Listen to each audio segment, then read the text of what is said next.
secretary position, starting now.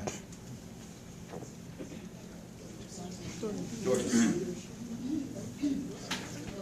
As current secretary, I realized that a lot of people don't, like there are people who don't do their job or who don't do their job on time, and it was kind of stressful because as secretary, you are the person who makes sure that everybody is doing their job on time. How will you make sure that the other e-board members are doing their job, and how will you make sure that they are getting their job done on time? Triana. I believe that before you can ask somebody to do a job, you have to build a relationship with them. So,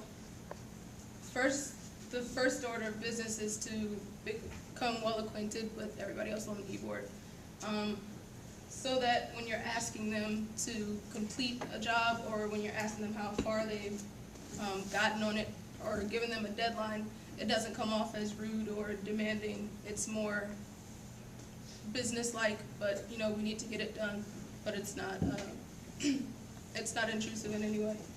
So I think one thing is emails, and it varies per leadership, but usually emails work pretty well because we're in a digital age.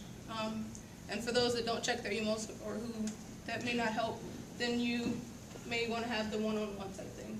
But it's imperative that you make sure that it's not, you don't call them out in front of others, which could possibly put them down. And that when you're talking to them one-on-one, it's more so, I care about you, I care about the organization, we want to get this done. Aaron.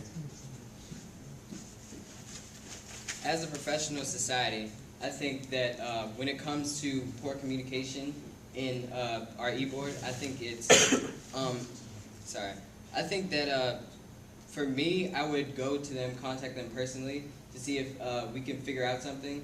And if they're not picking up their slack, I would definitely be a leader and do whatever they needed to do, I guess.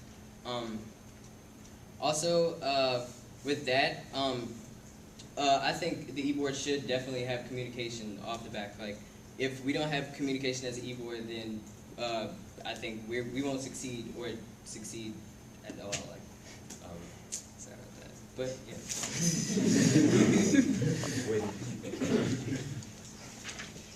First of all, I think there needs to be some type of accountability system. I'm not saying someone needs to be punished for not doing their work, but they still need to be held accountable. Because at the end of the day, we're all here to promote the Black Engineering Society. We're all here to help it grow as an organization. So if you are not doing your part, you're impeding the progress of the organization, which therefore impedes the progress of everything that we're trying to do.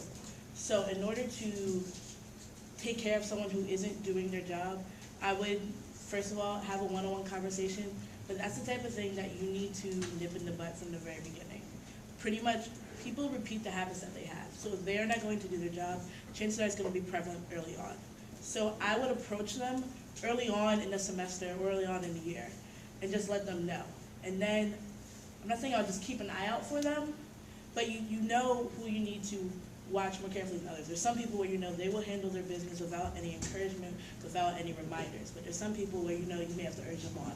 So that could mean a personal text, personal email, phone call, like, hey, did you do this yet? Just to make sure that they are doing what they need to do. That's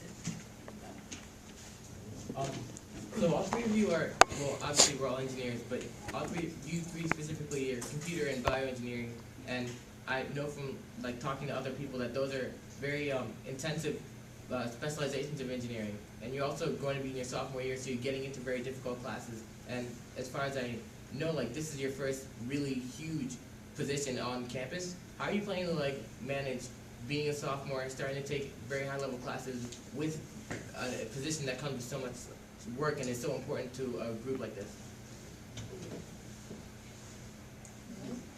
Oh, my fault, Aaron. Okay. Well, next year when I'm a sophomore, I will have a tough workload, yes. But after having 2 semesters of college, I realized that I need to manage my time better. with time management comes, I will definitely have time to do what I need to do as secretary. I always have time on my hands. I pull multiple all-nighters. It's whatever to me. All right, Whitney. I'm personally the type of person who works better when they have a lot on their plate. I don't like having idle time. I like having a scheduled out plan. So the fact that I'll be taking a lot of classes, as well as being involved on campus, as well as being a student athlete, that does not deter me from this position. I believe that when you are involved in things that you enjoy and that you want to do, you will make the time to do it. And you will structure your schedule and structure your activities around it so that you can do everything that you want to do. So I know that the course load next year is going to be hard. I know I'm going to be involved in a lot of things. But that just gives me more motivation, more encouragement to make sure that I can succeed at all the things I want to do, even though to some people it may seem a little bit impossible. Yeah. My senior year of high school, I had half day at my high school. I went to take classes at a community college. I had 3 part-time jobs, and all the while I was National Honor Society president. I was on the swim team. I can't even think of the other things right now. But that all goes to say that my time management and organization, I believe, are pretty on point. And so I'm not really worried about having too much on my plate.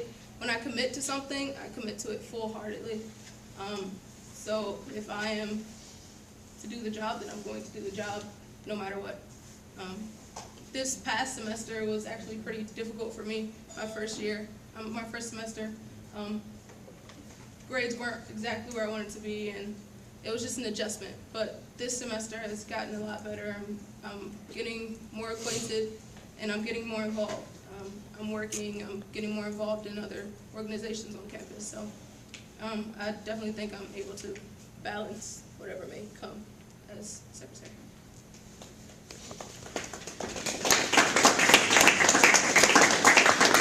All right, we got time for one more question. Okay, this speech is, by the way, because I'm leaving, I'm not gonna tell you that, but, as being a secretary in NSBE is recognized as being a leader of the communication zone. What that means is you'll have the PR under you and whoever else, like BES has, telecommunications chair, and that's all a form of communication.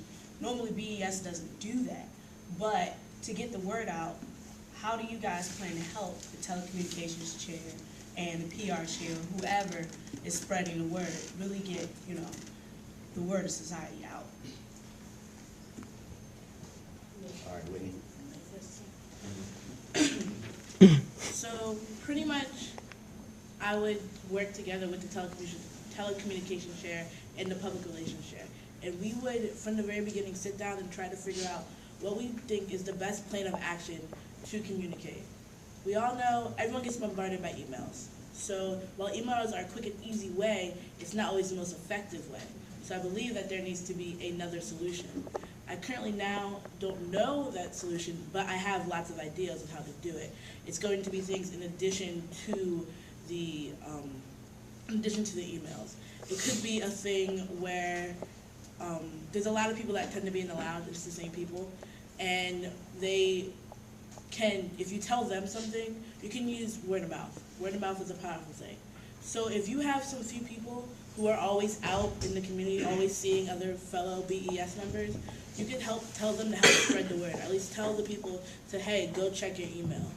This is an issue that we need to address, and if I am lucky enough to get elected, it's something that I would sit down with the other communications people with and try to figure out the best solution. Eric? As I mentioned in my speech, I think communication is very important when it comes to the e-board, but I think it's very important when it comes to members as well. Here at Maryland, it's a very big campus, so for me, I think email is the most effective. But outside of email, you can always catch somebody on Twitter or Facebook when the time is right. But aside from that, I think as a society, we need to expand. So like communication, we will go to the Center for Help. We can go to the Center for Help because they know all the admitted students in the School of Engineering. And if we know the freshmen, then the freshmen will tell the freshmen, because all of us will all be upperclassmen next year. So I think we as an organization should go out and contact the other people as a given, like, yeah. May I ask for just a bit of clarity on the question? Are you asking how we will better communication by working with public relations, public relations and telecommunications? Okay. Well, once again, I think you just have to know your people. You know who's going to get the job done, you know who's not going to get the job done. But as far as just coming together, making sure that the word is getting out, you need to make sure that it's on the agenda, that certain events or so are on the agenda, are on the announcements for every meeting. And just make yourself open so that they know that if they need help with something, they can come to you and you can help to get the word out. As they have said, email, word of mouth, it's all been pretty much said. But I think that if you're open and they can come to you and really ask, and you all can discuss about what needs to be put out there, then it can work. All right, round of applause.